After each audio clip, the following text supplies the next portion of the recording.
আজকের ভিডিওতে তোমাদেরকে এবিটিএ টেস্ট পেপারের অঙ্কর একটি পেজ সলভ করাবো। দেখো, এর আগের ভিডিওতে 23, 73, 96 পেজের অঙ্কগুলো সলভ করানো হয়েছিল। আজকে তোমাদেরকে 118 পেজের অঙ্কগুলো সলভ করাবো। তোমরা প্রত্যেককে নিজের নিজের টেস্ট পেপারটা খোলো, আর যে অঙ্কগুলো করাচ্ছি তোমরা ভালো করে বোঝার চেষ্টা করো।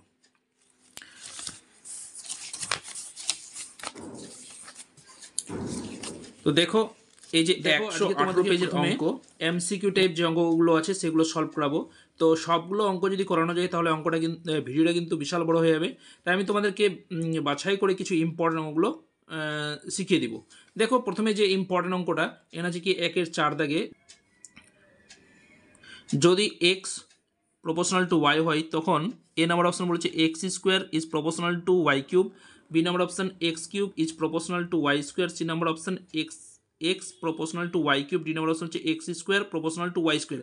দেখো, তোমাদেরকে মাথায় রাখতে হবে এই ধরনের যদি অঙ্ক থাকে তাহলে দুটারই কিন্তু পাওয়ারটা যদি সমান থাকে সেটাই হবে সঠিক উত্তর। তো দেখো এখানে কোনটার পাওয়ারের সমান পড়ে, এখানে প্রথমটাতে যে অপশন আছে এক্স স্কোয়ার আছে, তারপরে কিউব পাওয়ার আছে, তাহলে এটা তো কোনো মতেই হবে না। বি নাম্বার অপশানে এক্স কিউব আছে, ওয়াই স্কোয়ার, দুটো পাওয়ার কি সমান আছে? না, হবে না, সমান নেই, তাহলে এটা উত্তর হবে না। সি নাম্বার অপশানটা দেখো, এই দুটোর পর কিন্তু আলাদা পাওয়ার আছে, এক পাওয়ার, এটা তো 3 পাওয়ার। কিন্তু ডি নাম্বার অপশানটা দেখো X square proportional to Y square, দুটোর পাওয়ার কিন্তু সমান, তাহলে সঠিক উত্তর হবে ডি নাম্বারটা, অর্থাৎ D is the right answer. আশা করি তোমরা বুঝতে পেরেছো।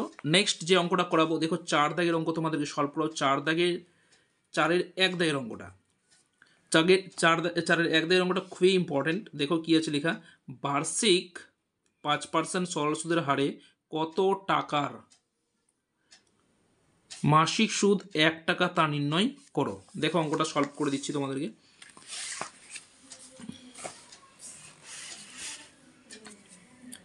এখানে দেখো যে কি আছে, এখানে আসলটা বার করতে যে বলেছে, তাহলে আসল ধরে নেওয়া হলো এক্স টাকা, তাহলে পি মানে এক্স টাকা, টি মানে হচ্ছে এখানে কত, 1 মাস বলেছে। তো সরল সুদের অঙ্ক 1 মাসে হয় না, বছরে নিয়ে আসতে হয়, 12 দ্বারা ভাগ করলে বছরে হয়ে গেলো, যেহেতু 12 মাসে 1 বছর। আর এর মানটা কত, 5%, আর সুদ কত বলেছে 1 টাকা, অনলি 1 রুপিস। তো দেখো এখানে ফর্মুলাটা কি, I is equal to PTR by 100। দেখো অনেকে এই যে পিটা ক্যাপিটাল, টিটা স্মল লেটারে লিখে, আরটাও স্মল লেটারে লিখে, আইটাও ক্যাপিটাল লেটারে লিখে। তো যাই হোক, যেরকম তোমাদের সুবিধা হয় লিখতে পারো, কোনো অসুবিধা নেই। আর আমি যেভাবে লিখেছি সেভাবে লিখতে পারো। এবার মানটা বসাচ্ছি, দেখো আয়ের মানটা কত 1, পি এর মানটা কত এক্স, টি এর মানটা কত এই যে 1/12, তারপর হচ্ছে আর এর মানটা কত 5, নিচে 100 বসলো। এবার দেখো 1টা বসলো, এক্স বসলো, এই যে 1/12, 12টা নিচে বসলো, উপরে 1টা থেকে গেলো 5, নিচে 100 থাকলো। এবার দেখো কাটারি করলে উত্তরটা কিন্তু বেরিয়ে আসবে। দেখো এখানে কাটারি করে দিচ্ছি, 5 20-তে 100 হয়, তাহলে কী দাঁড়ালো, বা 1 ইজিক্যাল টু কত, এটা গুণ করে দিয়ে এক্স ইন্টু 1 করলে এক্স, আর 20 বাড়ায় কত হয়, 12 দিয়ে 24, আর শূন্যটা বসে গেলো। এবার বজ্রম করেছি এক্স ইজিক্যাল টু কত হচ্ছে 240 ইন্টু 1 করলে কত, 240, এটা তাহলে এক্সের মানটা কত পাওয়া গেলো, 240। তাহলে আসল ধরা হয়েছিল এক্স, তাহলে কি উত্তরটা হবে, অতএব কত টাকার, অতএব নির্ণয় টাকার পরিমাণ বা নির্ণয় আসল কত, 240 টাকা। এটাই হচ্ছে সঠিক উত্তর। আশা করি তোমরা বুঝতে পেরেছো। দেখো এটাই হচ্ছে সঠিক উত্তর। তারপর নেক্সট যে অঙ্কটা আছে, এরপরে 3 দাগের অঙ্কটা তোমাদেরকে সলভ করাবো। 3 দাগের অঙ্কটা কি আছে, k x square plus 2x plus 3k is equal to 0, k is not equal to 0, সমীকরণের বীজদ্বয়ের সমষ্টি এবং গুণফল সমান হলে কে এর মান লেখো। দেখো এখানে অঙ্কটা টোকা হয়েছে, কি আছে অঙ্কটা, k x square plus 2x plus 3k is equal to 0। বিষয়টা বোঝার চেষ্টা করবে। বীজদ্বয়ের এখানে সমষ্টি আর গুণফলটা কি বলেছে, সমান বলেছে। তো বীজদ্বয়ের সমষ্টিটা কত, বীজদ্বয়ের সমষ্টির ফর্মুলা কি বা সূত্রটা কি, মাইনাস এক্সের সহগ বাই এক্স স্কোয়ারের সহগ। দেখো মাইনাস এক্স, মাইনাসটা বসলো এক্সের সহগ, এক্সের সহগ কত 2 বাই এক্স স্কোয়ার সহগ, এক্স স্কোয়ার সহগ কত কে, তো লেখা হলো -2/k।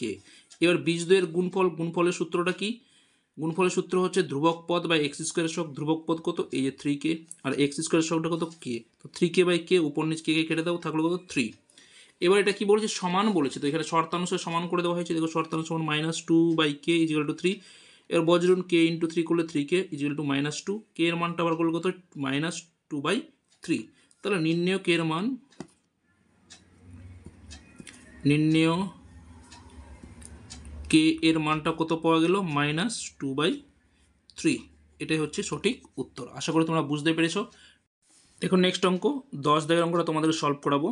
কি আছে, tan 1 degree into tan 2 degree into tan 3 degree into dot dot tan 89 degree এর মান নির্ণয় করো। তো এই অঙ্কটা করে দিচ্ছি, মোস্ট ইম্পর্টেন্ট অঙ্ক। তারপরে দেখো এই অঙ্কগুলো কিন্তু এই যে 10, 11 দাগের অঙ্ক, 11 এবং 12 দাগের অঙ্কগুলো কিন্তু আগের ভিডিওতে আমি সলভ করেছিলাম, এগুলো আর করবো না। তারপর নেক্সট অঙ্কতে চলে যাবো। দেখো অঙ্কটা সলভ করে দেওয়া হয়েছে।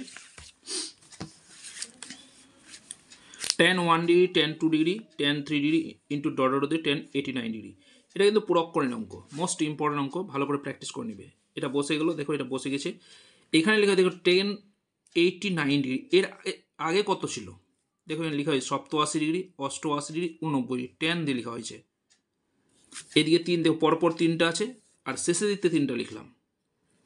এবার tan 1 degree tan 2 degree into tan 3 degree বসলো ইন্টু ডট ডট tan 87 কে লেখা হচ্ছে tan 90 - 3, tan 88 লেখা হচ্ছে 90 - 2। দেখো 90 দিয়ে 2 ছিল 88, আর এই যে 87, 90 3 ছিল 87। একইভাবে দেখ tan 89 আছে, tan 90 - 1 ডিগ্রি, মানে 90 থেকে একবার চলে গেলো তো 89 ডিগ্রি। এবার এখানে দেখো tan 1 ডিগ্রি বসলো, tan 2 ডিগ্রি বসলো, tan 3 ডিগ্রি বসলো ইন্টু tan, দেখো tan 90 - 3 মানে কি cot থিটা, cot থিটা বলতে 3 ডিগ্রি, tan 90 - থিটা এই cot থিটা, cot থিটা বলতে থিটা বলতে 2 ডিগ্রি, tan 90 - থিটা মানে কত হয় cot থিটা, থিটা বলতে কত 1 ডিগ্রি। এবার দেখো এই যে ট্যানগুলো কট আকারে পুরো সূত্রতে চলে আসলো কট। এবার লেখা যায় দেখো tan 1 degree into tan 2 degree into tan 3 degree into dot dot, এগুলো কিন্তু সংখ্যা ছিল মাঝখানে, লেখা হয়নি। এবার কট কত, cot 3 লিখে যায় 1/tan 3 ডিগ্রি, cot 2 ডিগ্রি লিখে 1/tan 2 ডিগ্রি ইন্টু cot 1 মানে কত হয় 1/tan 1 ডিগ্রি। দেখো এবার উপর নিচ tan 1 ডিগ্রি, নিচে tan 1 ডিগ্রি কাটলো, tan 2 ডিগ্রি tan 2 ডিগ্রি কাটলো, tan 3 কাটলো, থাকলো কত, সব দিক কাটাকুটি হলে কত অবশ্যই থাকবে 1, যেহেতু গুণ আছে কাটাকুটি করে থাকবে কত 1 বা 1। এটাই হচ্ছে কি সঠিক উত্তর। আশা করি তোমরা প্রত্যেকে বুঝতে পেরেছো। নেক্সট অঙ্কটা দেখো, যে অঙ্কটা করাবো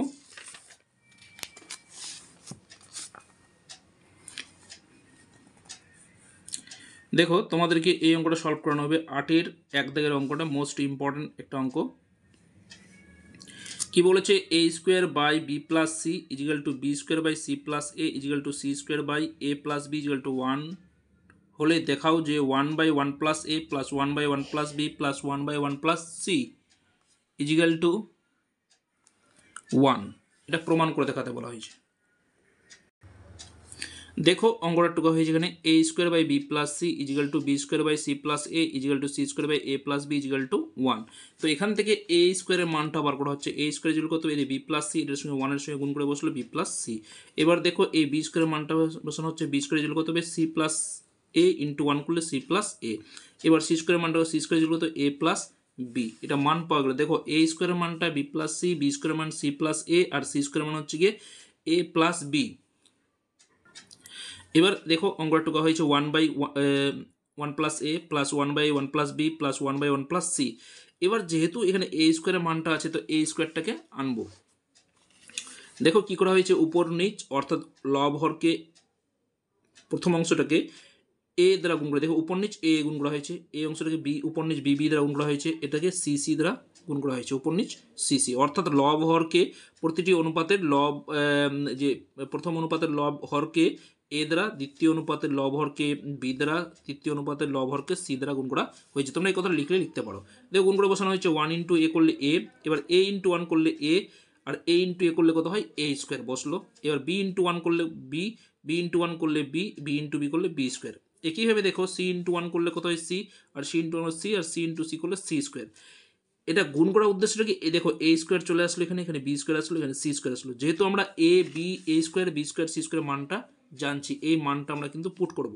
তো দেখো পুট করা হয়েছে, এটা বসলো এ স্কোয়ার মানটা কত বি প্লাস সি, এবার বি বসলো, বিটাও বসলো, বি স্কোয়ার মানটা কত সি প্লাস এ। দেখো এখানে আছে এই যে মানটা আছে মানটা বসানো হচ্ছে। তারপরে দেখো এই সিটা বসলো, সি স্কোয়ার মানটা কত এ প্লাস বি। এবার দেখো এটা সাজানো হচ্ছে, এটা বসলো এ প্লাস বি প্লাস সিটা সাজানোই আছে। তারপর অংশটা দেখো বিটা বসলো A plus B plus C সাজানো হলো, C by A plus B plus C বসলো। এবার দেখো এগুলো লসাগুলো হচ্ছে, দেখো A plus B plus C, A plus B plus C, A plus B plus C, তিনটার লসাগু হচ্ছে A plus B plus C.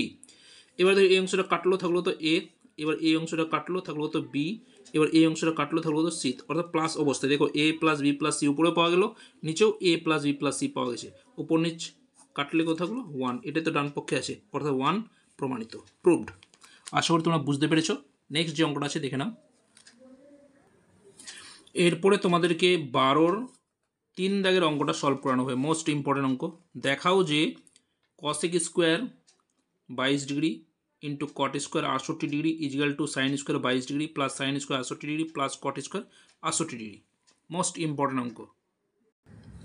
দেখো এখানে অঙ্কটা টোকা হয়েছে cos square 22 degree sorry cot square 68 degree. এবার কস স্কোয়ার 22 ডিগ্রিটা বসলো, এবার কট স্কোয়ার 68, দেখো সবগুলোকে 22-এ নিয়ে আসবো, যেটা পুরো অঙ্কনের অঙ্ক। কট স্কোয়ারে বসলো 68 ডিগ্রি 90 ডিগ্রি মাইনাস 22 ডিগ্রি।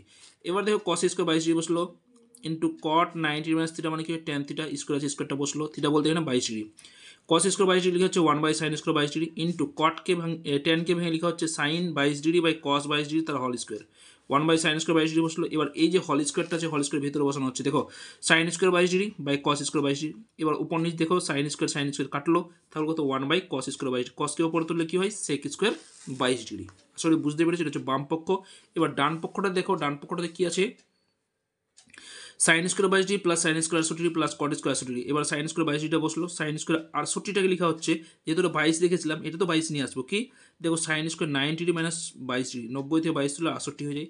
এবার এটাকেও লেখা যাচ্ছে, দেখো কট 68 লেখা হচ্ছে 90 ডিগ্রি মাইনাস 22 ডিগ্রি। এবার কি বসলো, দেখো সাইন স্কোয়ার 22 ডিগ্রি বসলো, সাইন 90 ডিগ্রি মাইনাস থিটা মানে কি হয় কস স্কোয়ার থিটা, থিটা বলতে 22 ডিগ্রি। এর কট 90 ডিগ্রি মাইনাস থিটা মানে কি ট্যান থিটা, অর্থাৎ ট্যান স্কোয়ার থিটা, তাহলে 22 ডিগ্রি বসলো। এবার দেখো সাইন স্কোয়ার আর কস স্কোয়ার মিলে কত হয় 1, এই টেন স্কোয়ারটা বসলো, টেন স্কোয়ার 22 ডিগ্রি বসলো। এর formula 1 plus tan square theta মানে কত হয় সেক স্কোয়ার থিটা, সূত্র এটা। তাহলে দেখো বাম পক্ষ ডান পক্ষ মিলে গেলো। আশা করি তোমরা বুঝতে পেরেছো। এরপরে তোমাদেরকে 15-র 1 দাগের অঙ্কটা সলভ করাবো, মোস্ট ইম্পর্টেন্ট অঙ্ক। কি বলে, যদি নিচের পরিসংখ্যা বিভাজন তালিকা নম্বরের যৌগিক গড় 24 হয় তবে পি এর মান নির্ণয় করো। দেখো শ্রেণী সীমানার নম্বর দেওয়া আছে, ছাত্র সংখ্যা দেওয়া আছে কত 0 থেকে 10, ছাত্র সংখ্যা হচ্ছে গিয়ে 15, 10 থেকে 20 ছাত্র সংখ্যা 20, শ্রেণী সীমা হচ্ছে 20 থেকে 30 ছাত্র সংখ্যা 35, 30 থেকে 40 এই ছাত্র সংখ্যা পি, আর কত 40 থেকে 50 ছাত্র সংখ্যা হচ্ছে গিয়ে কত 10। তো এই যে পিটা দেওয়া আছে, পি এর মানটা বার করে দেখাতে হবে তোমাদেরকে। দেখো অঙ্কটা করে দিয়েছি, দেখে নাও। দেখো অঙ্কটা আমি তোমরা ছক কেটে করবে, আমি স্কেল দিয়ে করিনি, এমনি করে দিয়েছি, তোমরা স্কেল দিয়ে ভালো করে ছকটা কেটে অঙ্কটা করবে। দেখো শ্রেণী সীমানা লেখা 0 থেকে 10, 10 থেকে 20, 20 থেকে 30, 30 থেকে 40, 40 থেকে 50। এবার দেখো শ্রেণী মধ্যক বার করা হচ্ছে। মধ্যকটা কি, এই যে নিম্ন শ্রেণী সীমা উচ্চ শ্রেণী সীমাকে যোগ করে 2 দ্বারা ভাগ, দেখো 0 আছে যোগ কত 10 ভাগিত 2 করবো, তাহলে কত হলো 10 ভাগিত 2, তাহলে কত কাটার কত আসলো 5, তাহলে শ্রেণীর মধ্যক আসলো কত 5। একইভাবে এটাও দেখো 20 আর 10 যোগ করে 30, 30কে 2 ভাগ হলো কত 15, তো শ্রেণীর মধ্যক হলো 15। একইভাবে এটার মধ্যক 25, এটার মধ্যক হচ্ছে গিয়ে 35, আর এদের 40 থেকে 50-এর মধ্যক হচ্ছে গিয়ে 45। এবার ছাত্র সংখ্যা, আচ্ছা এই যে শ্রেণীর মধ্যক এটাকে এক্স আই ধরে নেওয়া হলো, এক্স আই। ছাত্র সংখ্যা এটা এফ আই ধরে নেওয়া হলো, অর্থাৎ ভার যেটাকে বলা হয় বা ফ্রিকোয়েন্সি বলা হয়। দেখো কত 15, 20, 35 পি আর একটা 10 দেওয়া আছে। এবার সূত্র এফ আই এক্স আই বা এক্স আই এফ আই যেটা করতে পারো একই ব্যাপার। তাহলে গুণ করা হচ্ছে 15 5 75, এবার 15 20 গুণ করলে 300, 25 আর 35 গুণ করলে 875, আর 35 আর পি গুণ করলে 35 পি, আর যদি 45 আর 10 গুণ করলে কত হয় 450। এবার দেখো মোট করা হচ্ছে সামেশন অফ এফ আই বা সিগমা এফ আই কত যোগ করলে 15, 20, 35 আর 10 যোগ করলে 80, আর এই পিটা যোগ অবস্থায় বসে গেল। এবার এফ আই এক্স আই দেখো sigma F I x I কত যোগ 75, 30, 875 আর 450 যোগ করলে কত 1700। এই 35 পিটা কিন্তু যোগ হবে না, দেখো এখানে শুধু আলাদাভাবে যোগ হয়। কেউ যদি ভুল মিস্টেক করে 35টা এই সংখ্যাগুলোর সঙ্গে যোগ করে দাও তাহলে অঙ্কটা কিন্তু ভুল হয়ে যাবে। 35 পিটা আলাদা হয়ে বসে, এটা আলাদা জিনিস। ওকে, তারপরে দেখো যৌগিক গড়টা বার করছি, ভারযুক্ত যৌগিক গড় কি, sigma FI XI sigma FI, এবার এফআই এক্স এর মানটা কত, এই যে মানটা বসানো হলো, আর সিগমা এফআই এর মানটা কত 80 যোগ পি বসলো, অর্থাৎ 1700 যোগ 35 পি বাই 80 যোগ পি। এবার শর্তানুসারে দেখো যৌগিক গড়টা কত আছে, এখানে বলেই দিয়েছে যৌগিক গড়টা হচ্ছে 24, তার শর্তানুসারে 24 করা হয়েছে। এবার বজ্রগুণ দেখো 24 ইন্টু 80 করলে এ দেখো এটা 1 ধরে গুণ করাচ্ছে, 1 দিয়ে এটার সঙ্গে গুণ, 1 ইন্টু এই যেটা বসে গেলো। এবার 24 দিয়ে এটা নিচের সঙ্গে 24 ইন্টু 80 করলে 1920, অর্থাৎ 1920। এবার 24 ইন্টু পি করলে 24 পি। এবার পিগুলোকে বাম দিকে নিয়ে আসবো আর সংখ্যাগুলোকে ডান দিকে নিয়ে যাব। ওকে, 35 পি বসলো প্লাস 24 পি, এদিকে আসলে মাইনাস 24 পি। এই দেখো 1920 প্লাস 1700 ছিল, এদিকে আসলে মাইনাস হয়ে গেল। এবার দেখে 24 পি থেকে 35 পি থেকে 24 পি বাদ, তাহলে 11 পি। এবার 1920 থেকে 1700 বাদ, তাহলে 2220। পি এর মান বার করতে হবে, তাহলে পি জিএল কত 2220 বাই 11, দেখো 11 2 22 আর শূন্যটা বসে, তাহলে কত আসলো 20। তাহলে নির্ণেয় পি এর মানটা, অতএব নির্ণেয় পি এর মানটা কত আসলো 20। এর 20 কি 20 হচ্ছে 20 জন ছাত্র, ব্র্যাকেটে লিখে দিতে পারো জন ছাত্র, এটা অ্যান্সার। আশা করি তোমরা প্রতিটা অঙ্ক ভালোভাবে বুঝতে পেরেছিল। এই ছিল আজকে এই ভিডিওর কিছু গুরুত্বপূর্ণ অঙ্ক। তোমরা ভালো করে এই অঙ্কগুলো প্র্যাকটিস করে নাও, আশা করি এখান থেকে তোমরা হয়তো পরীক্ষায় কমন পেতেও পারো। ভিডিও ভালো লাগলে অবশ্যই লাইক করো, বন্ধুদের শেয়ার করো, আর চ্যানেলে দোষী থাকলে অবশ্যই চ্যানেলটিকে সাবস্ক্রাইব করে নিয়ে পাশে থাকো। ধন্যবাদ, দেখা হচ্ছে পরের ভিডিওতে।